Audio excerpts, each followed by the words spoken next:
Welcome, everybody, to the Modern Day Overthinker podcast. My name is Colin, and I am your host. Thank you for tuning in. Today's episode is with Jenna Overbaugh. She is a licensed therapist and is the clinical marketing director at NoCD. You can learn more about NoCD by going to treatmyocd.com.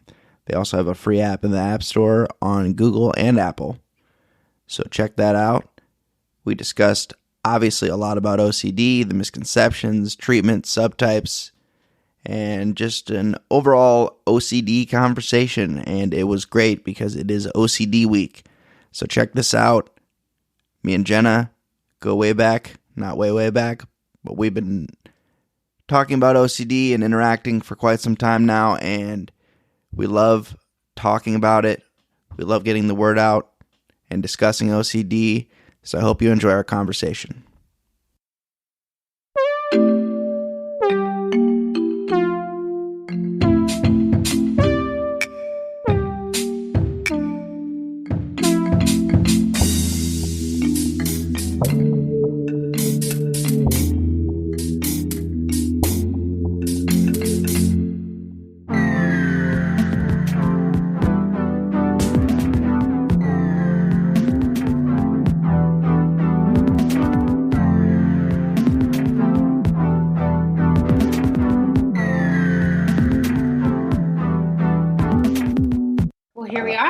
Yeah, here we are, and we're here to talk about a variety of things. Obviously, we're going to talk about OCD because we both are very passionate about that, and just depression, and also wanted to bring up a subtype of OCD that it gets talked about, but not a lot of people really are aware of it, and also just the different subtypes. There's a lot of different subtypes of OCD because everybody thinks OCD is kind of one thing, and that's another thing we wanted to talk about was the stigma with OCD or the misconceptions of OCD, and it being about people being clean and tidy and things like that. So we'll start by just like introducing yourself. I've had you on before, but it's been a little while, so just let some of the new listeners know who you are and what you do, and we'll go from there. Yeah, so my name is Jenna Overbaugh. I'm a licensed professional counselor. I'm in Wisconsin currently, but I'm originally from Pittsburgh, Pennsylvania. I've been working with people who have OCD and anxiety since 2008. It was just always something that I knew that I wanted to do. I tried, as soon as I got into college, every research paper, every project, every internship, it was about OCD or exposure and response prevention or anxiety, one way or the other.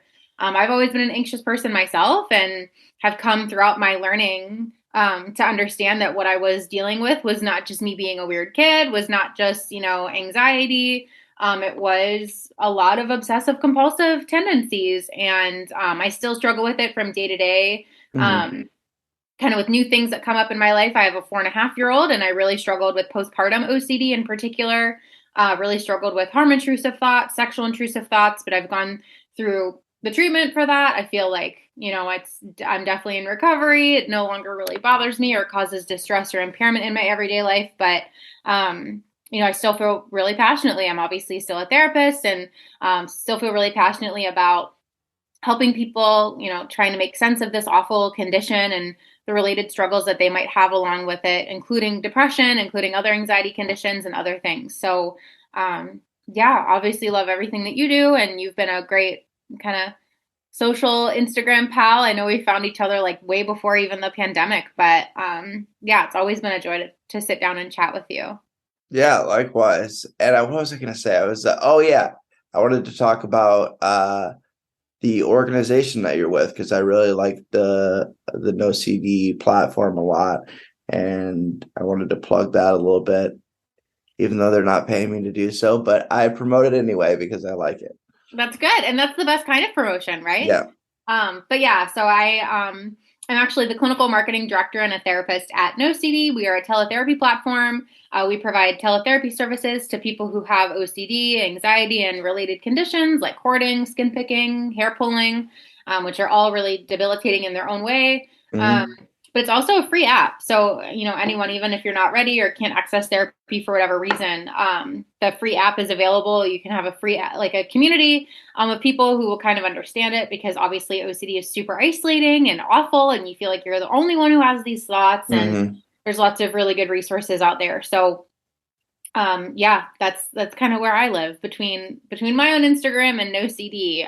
That's where I am. Yeah, because you're just doing a lot of advocacy, basically, and advocating on your personal Instagram is a lot of just, and then you have your own podcast as well. Tell us a little bit about your podcast too, so people can know about it's cool, because I was on Apple yesterday just looking at my to see if I got I've been obsessed with reviews lately and seeing if I'm getting new reviews, because the I'll have more to go and review you. I would appreciate it, because the more reviews you get, the more they'll push you with the algorithm that they have on the podcast platform. I cut out a lot here because we talked a lot about podcasting, and I didn't want the whole episode to be about podcasting. So back to it. And it actually says suggestions below, and it was your podcast. No way. There was no other suggestions. It was just your podcast. We are just a match made in podcast heaven. Yeah. Apparently. Yeah, it's called All the Hard Things. Yep.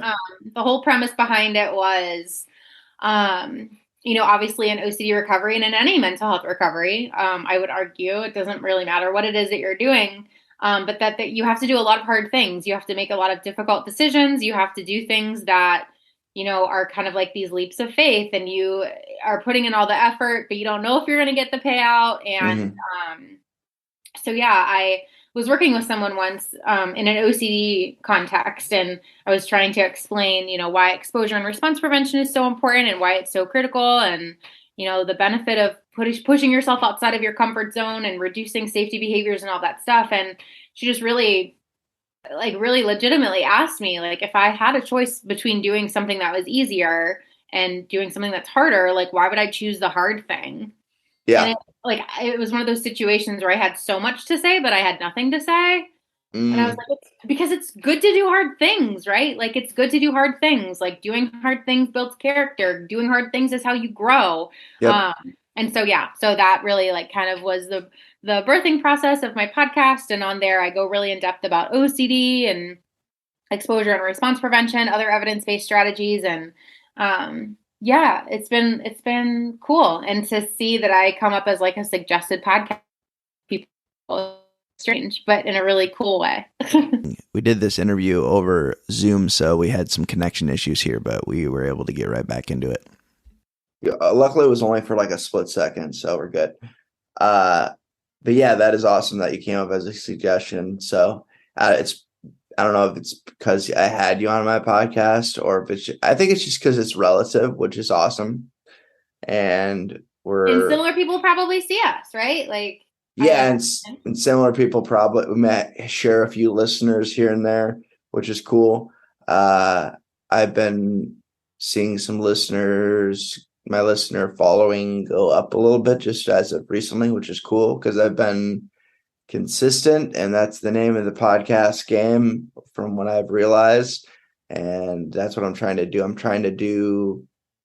My goal is to release an episode every Monday. So I'm going to be releasing an episode today, every Monday until the end of the year. And wow, that's a lot. I ended up talking about a lot of stuff I was doing with the episodes and the podcast recording and my work schedule and things like that, which is not really relevant to this episode at all. So I cut that out. I don't do as much. I do some editing, but I don't do meticulous editing, because then I could start to get into a weird perfectionism type of place. And then it doesn't feel conversational, right? Like, exactly. It doesn't feel right. Some people, like my friend Zach Vaughn, just started a podcast, and he's doing a great job. It's called Slice of Life. I will plug that. He'll really appreciate that. He's been on my podcast before too. And even though he's not having me as a guest, but I'm a backup guest, which is fine. People have heard enough out of me, I told him. So he was talking to me yesterday, and he's like, I've been editing for like an hour and I only got like 15 minutes done. This isn't exactly what he said, but I was just like, dude, like, Can't do that. you can't do that, man. Like, you need to. I was like, I didn't say you can't do that. I was just like, I don't do that at all. Like, it's just like I Well, do. then it takes the fun out of it, right? And that's anxiety. Yeah, Right? It takes the but fun out of it. Like it takes this fun thing and makes you feel like you need to have it perfect or else something bad is going to happen. And yeah, then it no longer becomes fun because now every time you record, you have to set yourself up for like an hour or 2 hours of editing and no one wants to do that. So no, that's why I haven't done a lot of video yet because of the editing for that. All right, that's enough of the podcast talk. I want to first start by talking about like some of the misconceptions of OCD that we see all the time that gets us frustrated. And I've texted you about some of my frustrations that have happened in my real life, and what's something that you can think of that's recently been kind of a misconception or a misconception that you hear all the time. It's probably the same one I hear all the time too, but yeah, well, I think the big misconception that's out there is obviously that OCD, is a good thing or that having a little bit of it can benefit you in some way. And it's incredibly frustrating because we wouldn't do that with other conditions, right? We wouldn't say that having a little bit of major depressive disorder is a good thing or that having a little bit of, substance abuse disorder is a good thing. So I don't know why we feel the need to, be okay with that when it comes to OCD, but obviously there's this huge misconception around OCD that, that some of those qualities are desirable. And that's just like being not tidy true. and being Yeah. clean and neat and all that stuff. Attentive or, being careful or, whatever. Yeah. But definitely being clean, being cautious, conscientious, perfectionistic, and high achieving.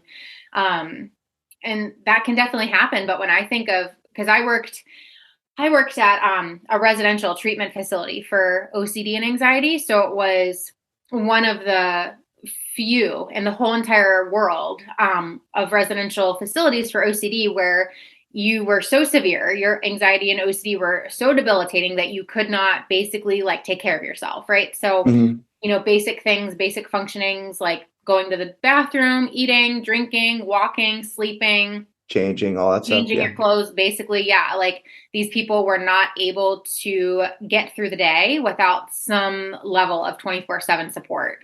They were either a danger to themselves or somebody else because of the way that they were continuing to live their life. And so these were individuals who would stay with us for like 45 to 60 days, if not longer. I've had some people stay with us for over a year. And so when I think of OCD, I think of people who got in like 8 car accidents because of their OCD and were told by their doctor that if they didn't go to treatment, that they were going to be basically put, on a psychiatric facility ward where like they were going to be diagnosed with potentially like psychosis, right? Like you either need to get help or I'm going to basically put you in a locked up facility. I think of people who literally would drink bleach because they felt like their insides were contaminated.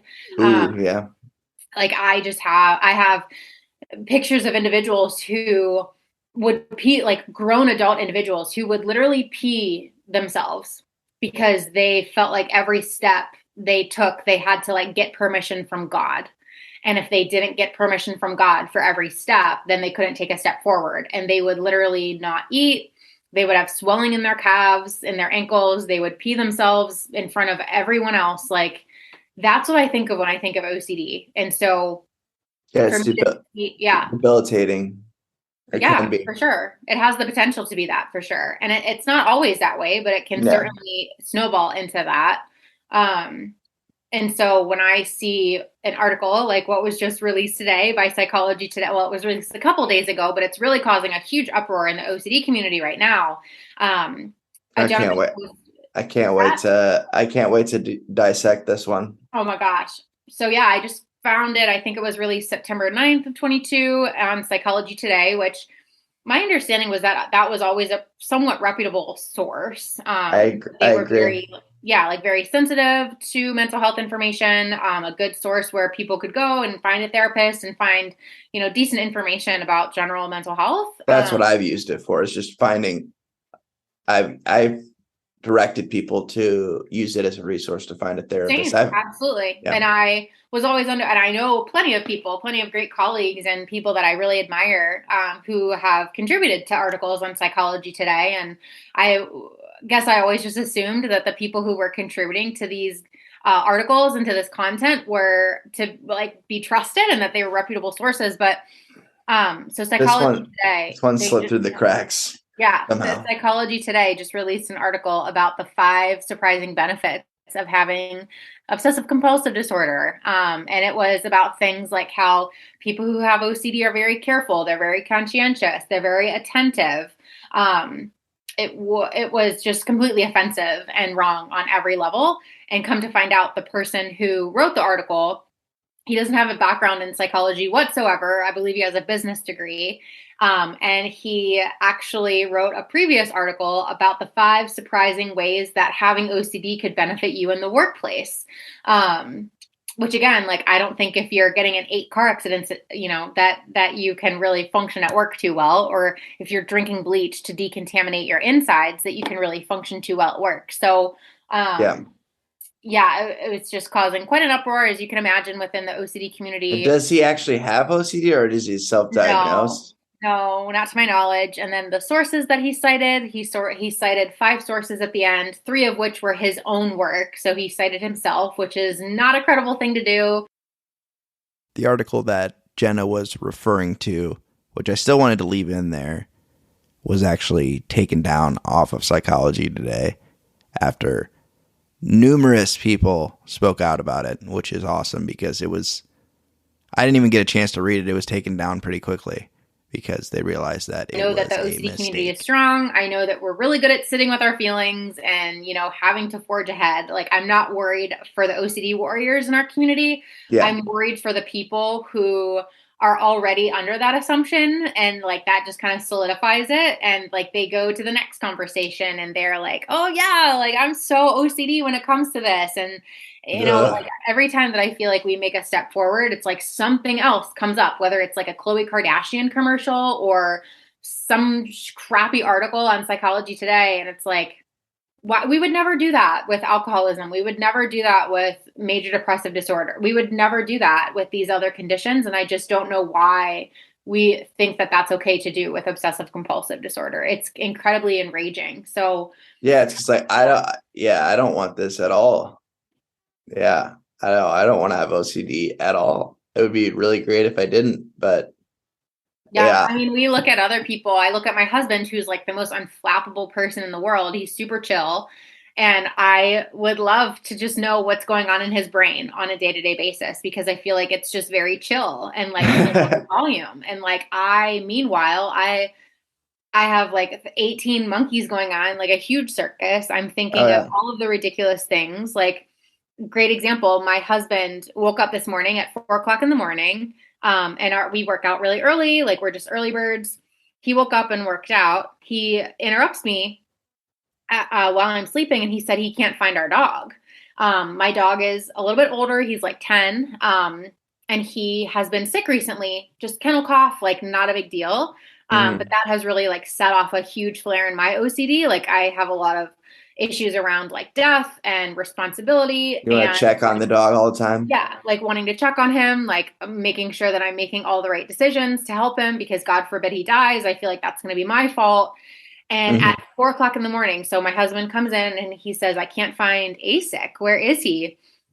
Finally, he goes downstairs and he finds him. He was just sleeping on a couch downstairs. And my OCD brain at 4:00 in the morning, I'm oh my gosh, did my husband actually see ASIC downstairs, or did he see a big lump of pillows over a blanket? And so I at 4:00 in the morning, I rush downstairs and I try to find my dog, and I find him and I lay my eyes on him and I'm oh my gosh, okay, everything's fine. And this is exactly what happened to me in postpartum. I would always check on my son, but then I would doubt my own senses. Yeah. And so I would doubt, like last night in the middle of the night, I was like, are you that sleep deprived that you thought you saw ASIC, but you didn't actually see ASIC? And so I had to go back at 4:05 in the morning, and I had to go back and like touch him and like reassure myself that The he was checking actually, and reassurance. like he's actually in the house. And it's like, no, I don't want to freaking do that. Like, I don't want to freaking do that. No. That's not helpful. That's not a surprising benefit. Not beneficial I at all. was up for the next hour reviewing like how awful it would have been if I would have like left him outside because it was raining. Like, how awful would I have been if I left him outside and I forgot about him? Like, and I've been up since 4:00 in the morning. Meanwhile, my husband is working out, enjoying his life with nothing on his brain. And like, I have been up since 4:00 in the morning, ritualizing over like the most ridiculous crap. No, I don't want that. I don't want to do that. No, not at all. It's, yeah, that is very frustrating. If you're still tuned in and listening on Apple or Spotify, I would really appreciate if you would review the podcast. It really helps me out and helps get me more listeners so I can get some more guests on, and more listeners means more awareness. Love fall, like all the leaves are changing. I appreciate all of you. Thank you. It's hoodie weather. I'm like, I get super depressed and I hate it. And I've been trying to learn ways to cope with that. And a little bit was just actually my, physical self was, I didn't think about this till I saw a psychiatrist, which is very important to see specialists if you're able to. And she was like, have you ever checked to see what your vitamin D levels are? I'm like, no. And she's like, you could probably really benefit from vitamin D, I'm guessing. So we checked, did some blood work. My vitamin D levels were pretty low, and obviously they're going to be even lower when the sun's not out as much. Right. And so I take vitamin D now, and it helps. And I'm hoping this fall goes, last fall wasn't too bad. And I'm hoping this fall goes a little bit better. And yeah, just learning those things and being aware of those things that trigger you and that put you in those funks. And I still don't love fall, and it's a little bit of a trigger for me because fall was when I started developing, for lack of a better way to say it, OCD symptoms, and like really realized that, it just kind of hit me. Like, as you've probably heard many times, and I think you've talked about it before, but OCD hit me like a ton of bricks when I was like 13, 14. Before that, I was relatively, for lack of a better way to put it, normal. Or, like just, I didn't have really many mental health issues before that. Then it just kind of, boom, I just started like having these crazy thoughts and like then doing these compulsions and, or intrusive thoughts, I should say, and just hit me like just like a ton of bricks. And I was just like, so then that happened during fall. And I remember the first Halloween when I had OCD, and then everybody's all, dressing up and having fun. And I'm just like, I don't want to leave my house at all. I don't want to go anywhere. I don't even want to leave my room. And I was having a lot of harm OCD type of issues, and it was just terrible. So I think it's a little bit maybe like, I wouldn't say PTSD, but similar to that. You know what I'm saying? Like, where I remember, I don't have good fall. I have a really bad fall memory that kind of like covers up all the good fall memories, if that makes sense. Well, yeah, and I feel like, I mean, we have less opportunity to like go out and do things, right? Like, I know that a walk every day makes me feel really great, but I don't really feel like doing that when it's negative 30 degrees here, which it also can be in Wisconsin, right? So, it's harder to travel. It's harder to get out and do things. There often aren't as many more structured things to do. So I feel like, And once the hard. time change happens, that, oh man, I hate that so much. Yeah, it's hard. When you have OCD and depression, which so often happens, right? Like it is more common that when you have OCD that you would have some other comorbid condition as well, versus just having OCD, even though that's totally valid too.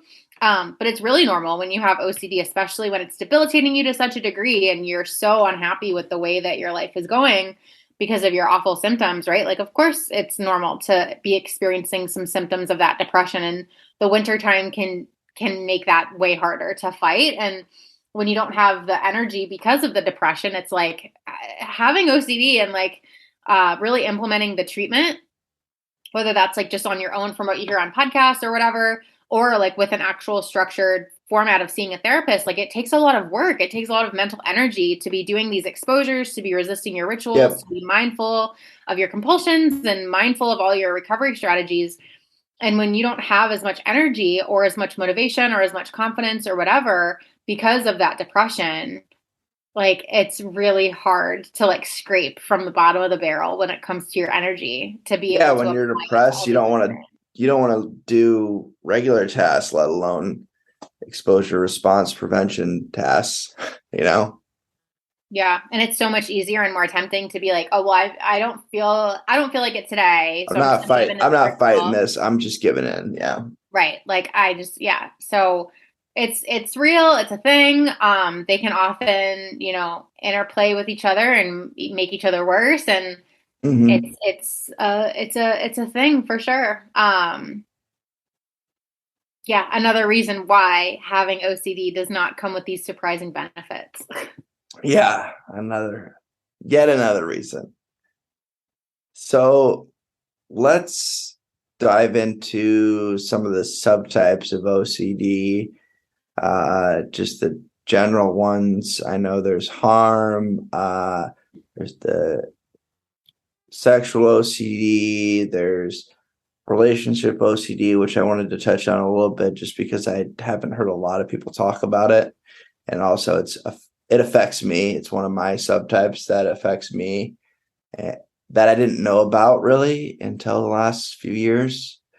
And yeah, so what are some of the main subtypes, or maybe even some of the subtypes that you hear about a lot that aren't really talked about? Yeah, so I think the subtypes are great. There's definitely pros and cons, right? So when we say subtypes, we're saying that there are these pretty more commonly seen than others, more commonly seen kind of manifestations or like groupings of symptoms and experiences that other Mhm. people also share. So at the end of the day, obsessive compulsive disorder is the doubt disorder. That's actually what it's nicknamed in other countries, Mhm. because at its core, it's really about this intolerance of uncertainty and this like intolerance of doubt, essentially. So whereas an average person is able to tolerate more of that doubt and tolerate uncertainty, so on and so forth, they're more willing, let's say, to like take bets according to what it is that they want to do in their day-to-day life. People who have OCD in some areas are not as willing to take those bets. They feel like they need to be 100% sure, that they're insides are not contaminated. They need to be 100% sure that their dog is alive, right? Despite all of Mhm. their other senses in the here and now giving them every indication that there is no threat, they still interpret that there may be a threat because that 99.99999% faith or trust is not enough. It needs to be 100%. So Exactly. I say all that to say that OCD can attach and link to anything. So even if you feel like you don't like fit really neatly and nicely into one of these subtypes, you still may have a very valid OCD experience. It's just that these subtypes exist because that's like the more kind of conventional clicks, so to speak, that we hear about. And so some of those more common subtypes are, like you mentioned, harm OCD. So that's when someone experiences obsessions related to unwanted thoughts, ideas, images, impulses, or feelings about either wanting, quote unquote, to harm someone or not wanting to harm or accidentally harming someone. I want to be clear about what I just said. So all of these thoughts are ego dystonic, which means that they do not want to have these thoughts. They scare them. But sometimes people with OCD can worry that they would do that on purpose, that they would kind of like lose control of their impulses, even though it scares them to death and they don't want to do that. It's the last thing that they want to do. That's why you said want with quotes. Yeah. Right. Yes. But yeah, I don't want anyone to think like that they want to do these things because they don't. Exactly. They might doubt that, right? Like, did I hate that scary movie enough? Or did I hate that image of hurting my baby enough? Like, I have to know 100% that I absolutely hated that image of throwing my baby down the stairs. Otherwise, I'm a horrible parent. So these are, but you can have. Why'd I even think that, you know? Right. Like, what does that mean about me that I even had that thought? But then there's also sexual OCD, which is just obsessions related to these unwanted, intrusive thoughts, ideas, images, impulses, feelings, or sensations of a more sexual manner. So again, these are things that people don't want to do. These are things that scare them, but they're just these images or thoughts that come up repetitively that are very distressing in a more sexual way. So fearfulness that they might be attracted to children, fearfulness that they might molest somebody. I've worked with plenty of people who were like terrified to go to the grocery store because they were fearful that, you know, if they got too close to somebody in line, they might like lose control of their impulses and just like touch them inappropriately. Yeah. And so, yeah, there's a bunch of we are all familiar with kind of the contamination themes and the symmetry themes and ordering and arrangingness. And those things can happen. They're very debilitating, though, and not what people think that it might necessarily be. So for those, like, 'cause some people think, you know, obviously there's that thought of, you know, people need to be clean and tidy because they have OCD and things like that. There are people like that, but the people that think that, you know, that OCD is like that, you know, obviously it's just a subtype of OCD where there's some people that are like, they have to have things in order, but there's more to it than that. Can you kind of explain what that is so people understand that? So basically, if you like things that way, and if that's just part of your character and that's something that you enjoy doing and that's not a problem for you, that's not OCD. You know, I like my house to be clean. I like for my toys, my son's toys to be picked up. I like my, you know, office to be kind of orderly and arranged, but I could be flexible with that at any time, right? Like if I needed to like get out of the house right now and go to a work like on site, I could leave everything the way that it was and I wouldn't feel any amount of anxiety over things not being right or whatever. If I have guests over, you know, if I have family over or my son makes a mess, like it's not distressing. It's not an impairment to my everyday living. It's just the way that I would prefer things to be. I don't need it to be that way. So preference versus need is a huge distinguishing factor here. And also whether you like it or not, right? So, you know, in the examples that we've given, it's like, I don't want to keep doing that. Like, I want to go to freaking bed. Like, I want to go to bed. And you're just so frustrated, but it's like, oh, I can't go to bed because I feel like I have to do this thing and I just want to do this thing so I can go back to bed. So that's kind of the feeling with a more like obsessive compulsive disordered type of behavior is like, you feel compelled to do it, even though you don't want to do it. Versus somebody who's like, oh no, like this is part of my life. This is part of my core values and my character. And I'm totally fine with the way that it is. That's not OCD. Yeah. The OCD part would be like, hey, I have to have everything clean and tidy. Otherwise, I cannot go to bed or I cannot literally do anything until this is done. Right. Yeah. That, or something really bad's going to happen if I don't do this. Right. Exactly. And Or it can just be a fearfulness that like it doesn't feel right? And like I'm going to be uncomfortable forever. So sometimes the fear is like more like external, right? Like, oh, if I don't go back and check to make sure that I didn't hit someone with my car, I might have hit someone with my car and I will have just killed someone with my car and not know it. If I don't go and check to make sure that my dog is not outside, he might be outside suffering and die because of me. And those can be like they can feel very real, like very real fears. But sometimes the fear is simply that like, I'm not going to be able to move forward unless I do this. Like, I'm just going to continue to be uncomfortable forever unless I do this. So that's a very real experience for people who have OCD too. It's not always it doesn't always have to be this fearfulness that something bad is going to happen. Sometimes the bad thing is just this feeling of being uncomfortable that's never going to go away. Yeah, that makes sense. That constant just like fear that's lingering in the background. Are you keeping up with Modern Day Overthinker on social media? Well, you should be. It'd be cool. It'd be neat. Head over to moderndayoverthinker.com or mdoverthinker.com and all the links will be there for you. So let's talk about we don't have a lot of time left, so let's talk about the subtype that I wanted to bring up today, which is relationship OCD. So can you provide some examples of how that can come up with people?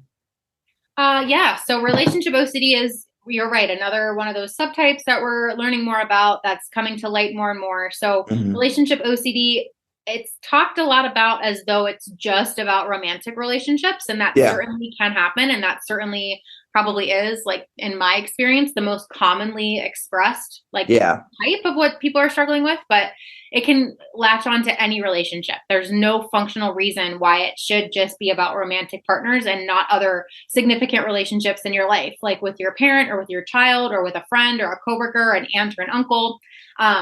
So relationship OCD just refers to when someone is experiencing obsessions and compulsions around a significant relationship in their life. And you can have relationship OCD about the person, right? Like, I work with a lot of people who sometimes feel like, am I attracted enough to my partner? Like, is this person the one for me? Is this person, like, do I actually find this person attractive enough or funny enough or good enough or whatever? And it's very centered on that person. But then I've also worked with people who have more of like relationship OCD about almost the like integrity of the relationship, right? Like, do we spend enough quality time together? Is our connection good enough? Like, it's John Hirschfield, who is kind of an expert in the OCD community. He'd often said on his social media, he said something once that said that OCD is a glitch in the good enough system, which I thought is just brilliant, right? Because it's like this sense that like my partner's not good enough, or that this relationship is not good enough, our bond is not good enough, our memory together wasn't good enough. And that's not just with relationship OCD. It could be with any type of OCD, but it's this relentless pursuit of it needing to be better and perfect and certain. And that can be really debilitating for people. There's lots of core fears throughout all of this, the OCD subtypes, but especially with relationship OCD, I feel like people really struggle with core fears like regret, like that I'm going to have made this decision to be with this person, and then I'm going to be 80 years old and I'm going to regret my whole life. And it can get really heavy for people, but it can be really debilitating, and it can totally, some compulsions that people might struggle with is like breaking up, right? Like, it's just easier for me. Like, if I am constantly worried about my relationship, if I just get rid of my relationship, then I won't have this problem anymore. But unfortunately, that just the problem doesn't actually go away, because the relationship itself was never actually the problem. The problem was the good enough system in your brain, which is OCD. It can get really, really messy. Yes, it can. A lot of what you said made sense.